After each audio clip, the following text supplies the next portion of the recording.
আজকে বানিয়ে ফেললাম চটজলদি ডিমের ঝোল।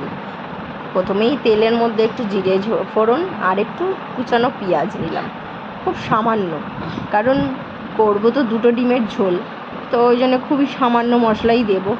তো প্রথমেই তেলের মধ্যে একটুখানি পেঁয়াজ আর জিরেটাকে দিয়ে দিলাম, দিয়ে একটুখানি হালকা হালকা পেঁয়াজটা লাল হয়ে গেলে এবার আস্তে আস্তে বেটে রাখা একে একে সব মশলাগুলো দিয়ে দিলাম। আমি একসঙ্গেই বেটে রেখেছিলাম, পেঁয়াজ, টমেটো, আদা, রসুন যা লাগে আর কি সব একসঙ্গে বাটা ছিল, সেই মশলাটাই দিয়ে দিলাম। এবার মশলাটা আস্তে আস্তে কষিয়ে নেবো এবং কষাতে কষাতে মশলাটা যখন একটুখানি পেঁয়াজের গন্ধ, মশলার আদার গন্ধ, রসুনের গন্ধটা একটু কেটে যাওয়ার পর আস্তে আস্তে রঙটা ছাড়লে এবার একে একে গুঁড়ো মশলাগুলো যোগ করা শুরু করব।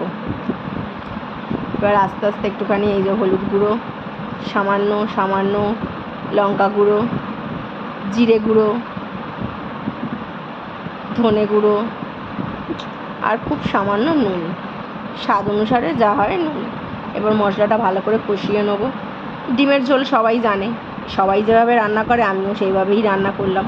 হ্যাঁ, তো সেটাই আর কি ভিডিও করলাম, আর কিছুই না।